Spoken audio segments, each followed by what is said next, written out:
competence, and in other areas of life. Welcome back to Bahati. So alignment, out of alignment, and just look at a car. Like you're driving, you're on a highway, and your tires are not aligned. Like clearly, the car will be wobbling, like it's zigzag. And that's what happens even in a relationship and in a marriage. Two people cannot walk together. And I think that's unless they agree. And that agreement is the values. It's not the agreement of saying yes. No. The agreement is, how do you interject? How do you get into each other's lives? How you get interwoven into each other and understand each other and understand each other fully. So I just want us to explore that a little bit more, because you said the reason as to why people stick in relationships that are unaligned is they know that something is not right. They do. But there's this thing that you facilitators sometimes say, you know, there is no perfect marriage. You know, all marriages have their own things. Now, people think that those things that you're talking about are the things that they're ignoring. So they're thinking, I will never find a perfect man. There is no angel that is coming to marry me. So it's better I stick around to someone who is toxic. I stick around to someone who does not believe in the same God that I believe in. We cannot hold hands and pray. And at the least thing, their anger bursts out and they explode, and they're thinking, but you know, if we get married, if I'm with their wife, then everything will be fine. Why do people have those things in their mind? Honestly, it's a mixture of things, but usually you find that your self-esteem is low, and many women now are just looking at the age clock, like time is running out. So wrong. But are you the author of time?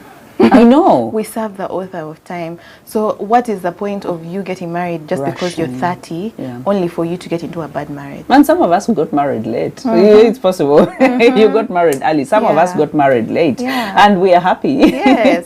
I keep telling people, better a broken relationship than a broken marriage. It's more painful to break a marriage because soul ties have been created. It's a covenant. It's the only covenant that we make between two people and God. It's the strand of three cords. That's the only one. And many times we have believed all these limiting things. We have these limiting beliefs that are holding us back. Like if I dump this guy, I'm probably never going to get another one. If this guy leaves me, I'm doomed. I won't have kids. I'm not as beautiful enough to land another person, or handsome enough to get another person. You have to know who you are, your identity in God, and let that be your driving force. You don't want to. I keep telling people, when you get married and you get divorced, your next relationship, how are you going to introduce yourself? I'm Hilda and I'm divorced. I'm Daisy and I'm divorced. Or my first marriage. Like, it's always going to be something that defines you in a way. So be careful how you date. When we're getting married, they tell us this is a covenant that you take after serious thought. It's not something you just do. Bump into. Yes. And when we talk about the challenges that will come with marriage, it's not that my husband shouts at people. No. There are different challenges because you're now two people with different backgrounds trying to come together.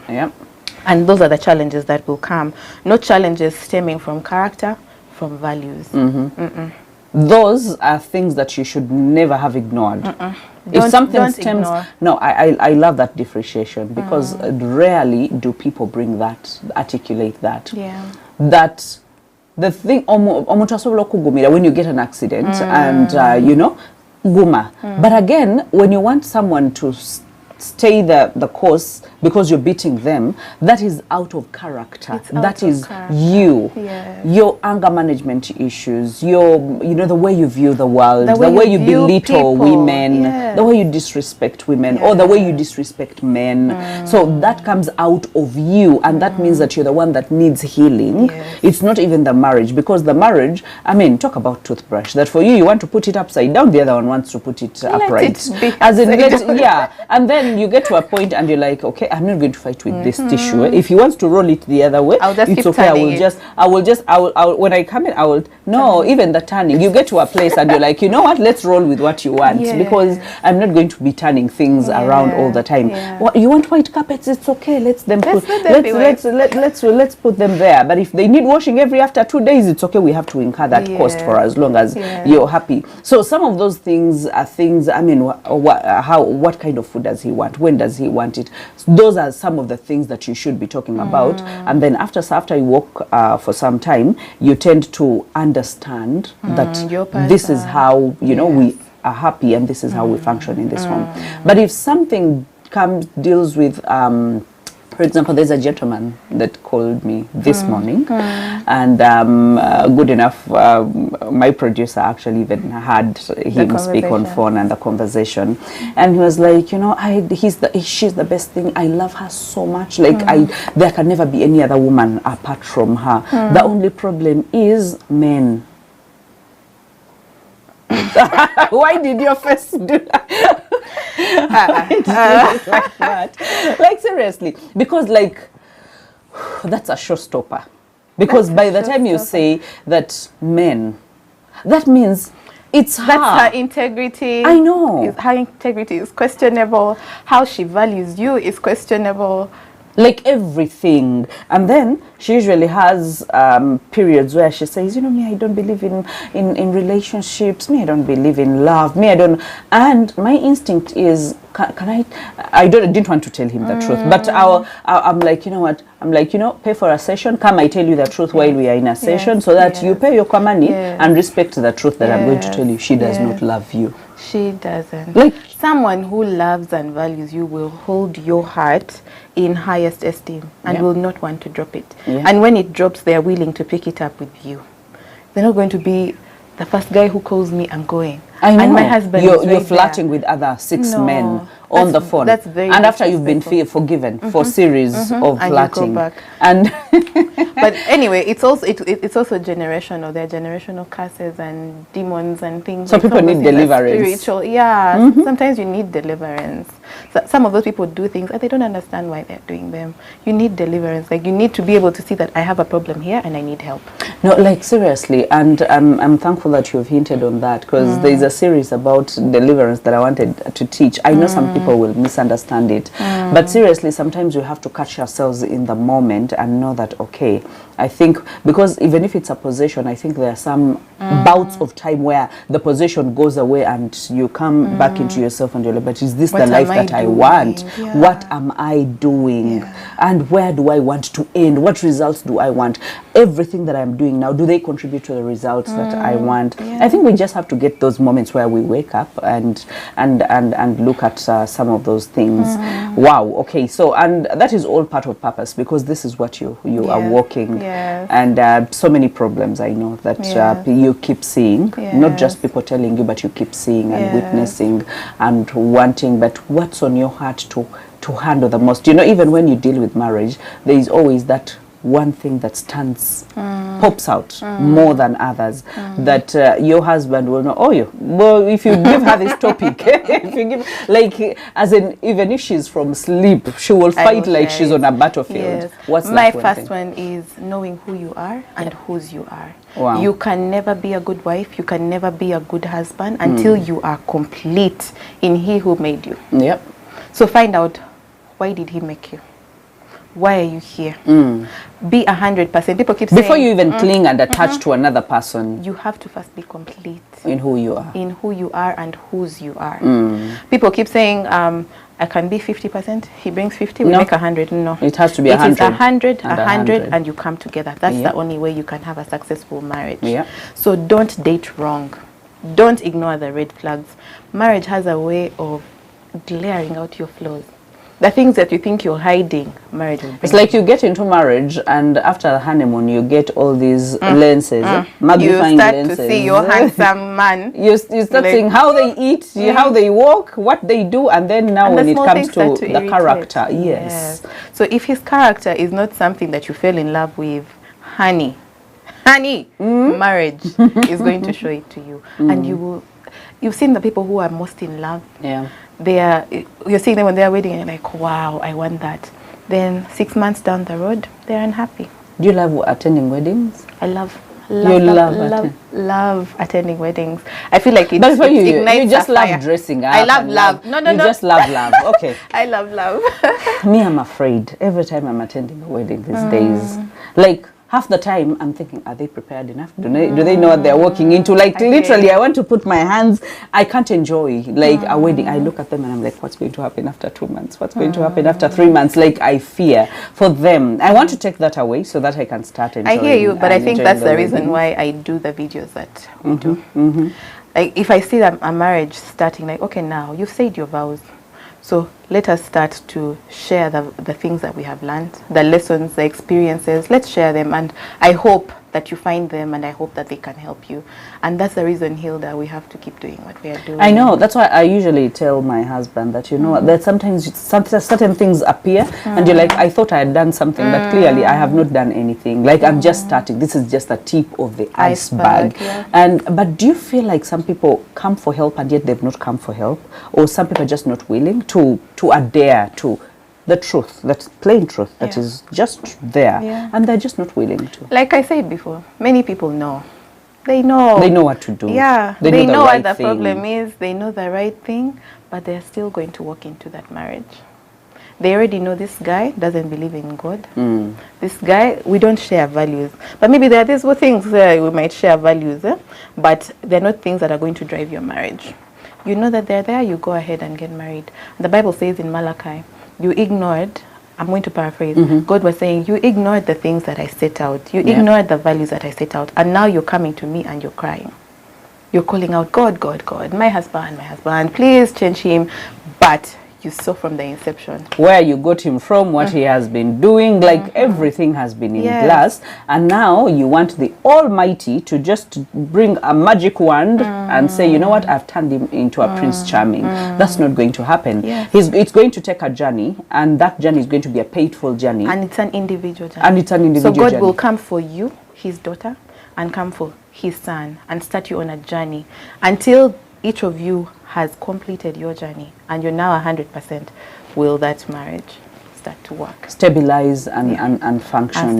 But you realize that sometimes, because one of the biggest problems I think I have found in marriage therapy is the lack of willingness.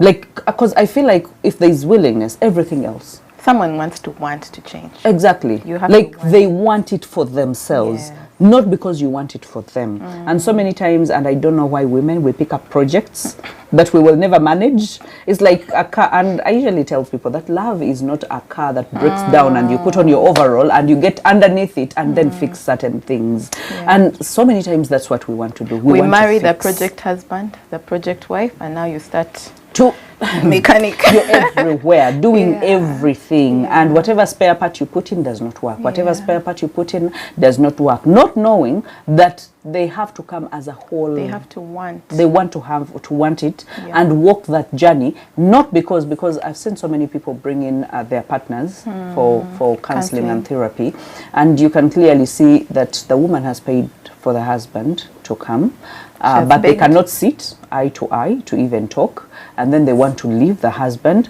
and the husband is saying, you tell her that I went through with the session, but I'm so busy, they're calling me at work. And then you're like, how do I even break the news to this woman that the husband you brought is just not willing? He doesn't see the problem. He doesn't see the problem.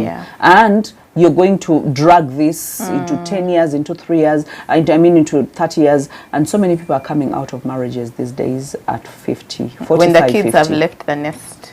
And now you realize we have nothing in common. What are we doing? And they leave. And they can't restart their lives. They are weary. They are tired. They are lonely. Like they're lonely, and you know they can't even pray. Some of them even walk out on God, and they're like, God, you saw this happen. Why didn't you save me? But God gave us the brains. We're not listening. Yeah, we're not listening. We're not listening. We're not digging deep and getting rooted. Guys, you have to get rooted in God. That's the ultimate.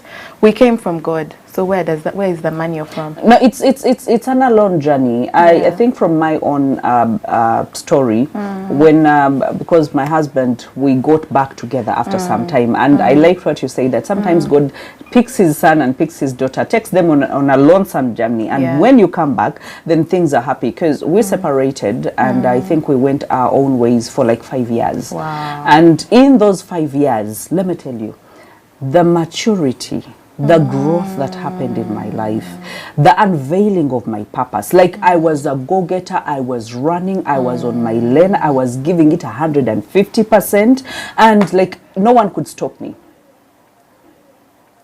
Yeah. And in the end, when he turns around and he's like, I can't go anywhere else. I think this is a purpose for us, and this is I belong to you. Yeah. And definitely you're like, no, the God must be. I know. I'm still running. It's like, can you stop for a minute? I'm not stopping, not for anything. Yeah. And until I got my own conviction and God told me that you want to miss your best friend because of what? Pride?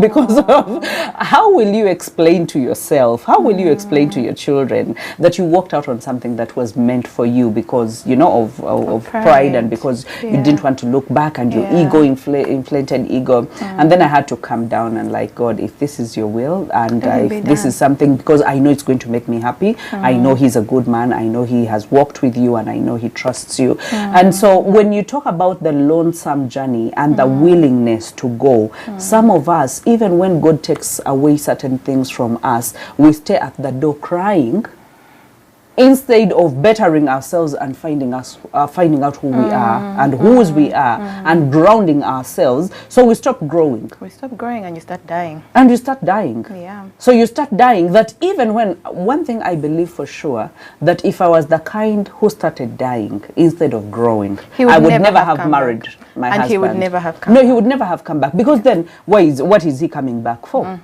But now he's looking at a more confident person who is willing to run without him, who is willing to shake the world and without him, and he's thinking, no, I can't miss out on I can't miss out on this. So finding purpose, I think it's one of the answers that answers so many things. It answers everything. And I want to also say to the people who are dating, sometimes, especially when the clock is ticking, you're now 29, 30 is coming, you're thinking time is running out, but your spouse should find you on a journey, busy, pursuing your purpose. Say that again. Say that busy again. Pursuing your purpose. Don't sit down and say, God, I'm waiting for a husband. Cry.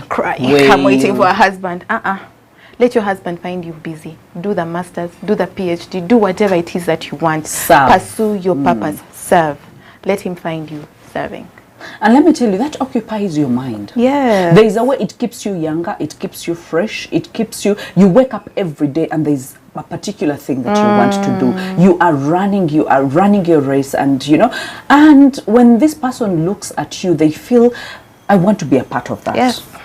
They don't feel like, if I marry her, she's going to drag me down. She's going to hold me back. She's going to hold me back. Until she's going to start asking me, where am I from? No, I don't want those things. And that's and this is what we have been taught by the movies. And I think they've indoctrinated us to believe that you have to be that poor, young, naive, to land a good man. Haven't you seen Telemundo and you know the Mexican? As in, it has to be a poor girl, beautiful, poor, left out, abandoned, and then the rich man comes for you. And I think to so many girls, there's a girl that bought a car some time back and feared to drive her car, saying, no, men are not going. Honey, buy the Range Rover and drive it, please.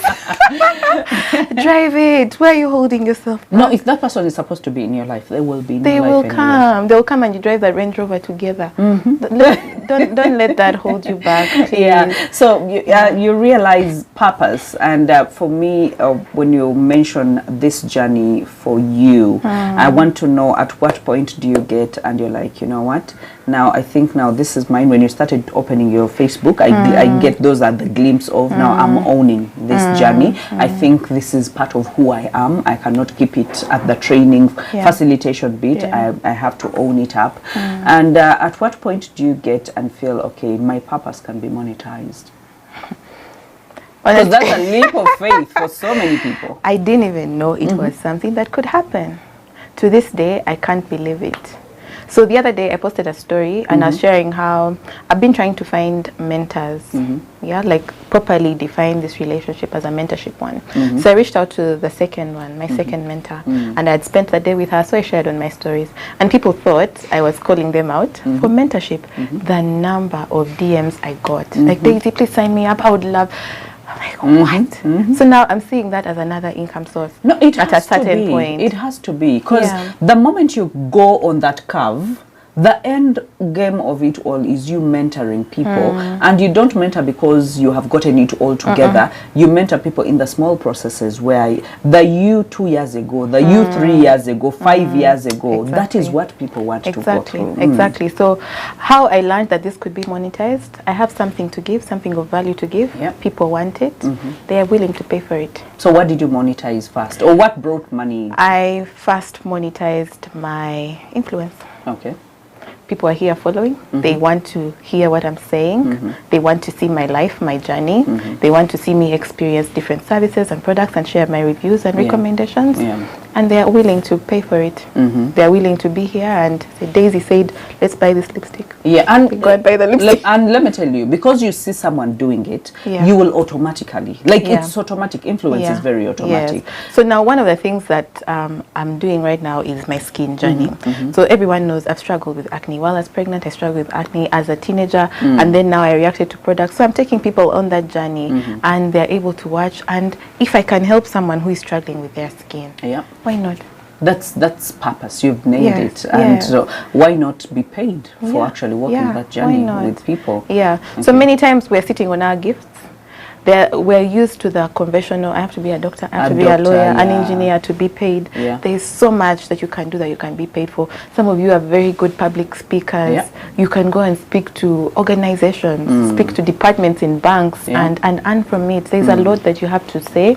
God has put value, and if you have something to say, please say it. For as long as it's a service, it's valuable and people want it.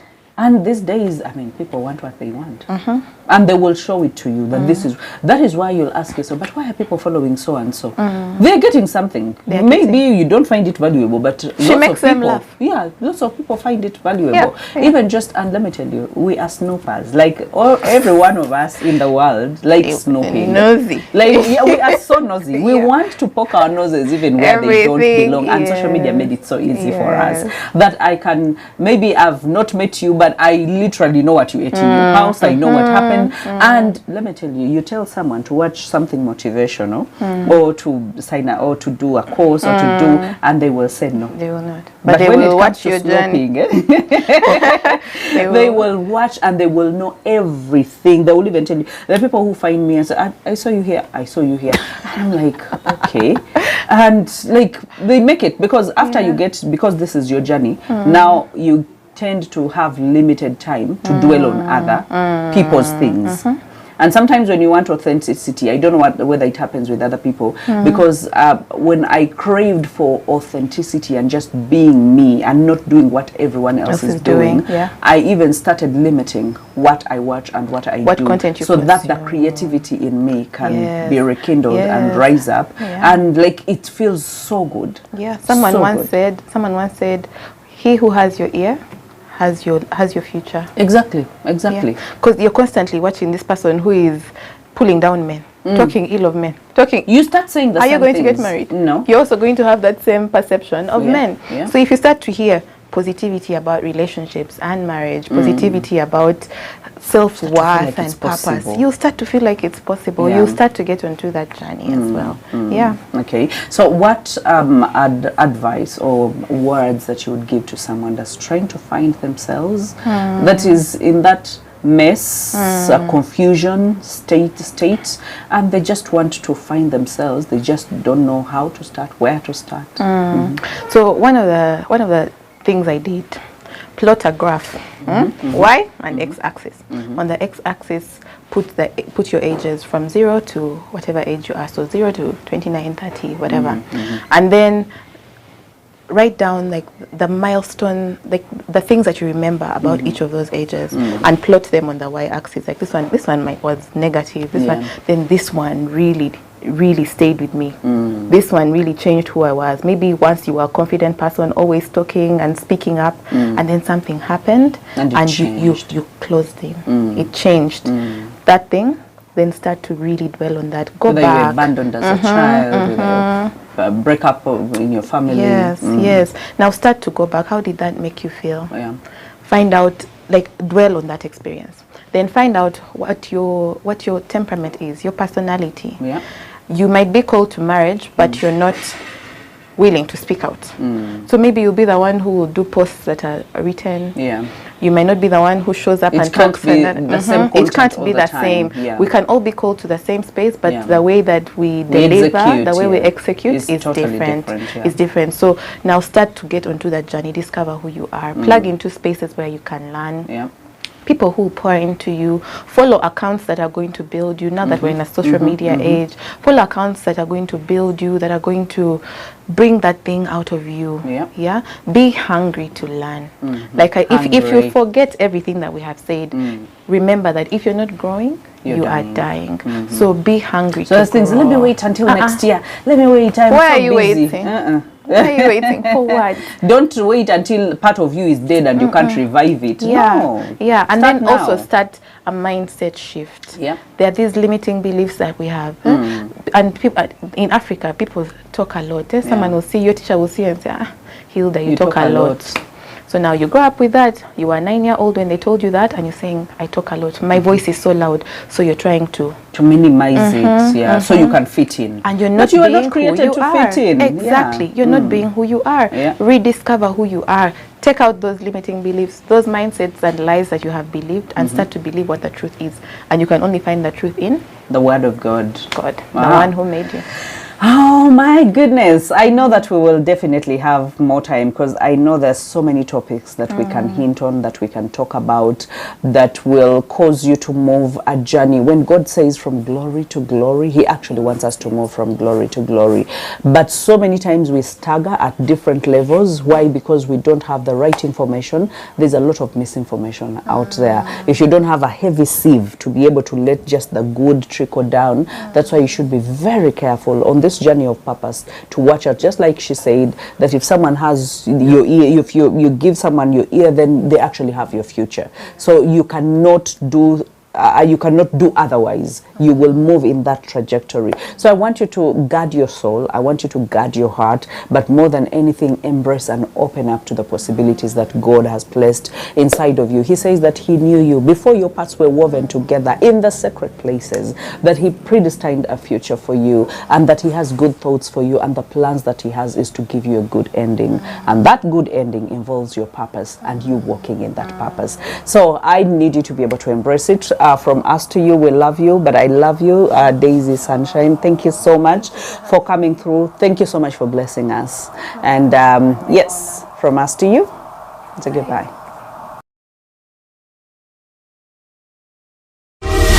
Thank you for watching. Bahati comes to you every Monday, Tuesday, Thursday, and Friday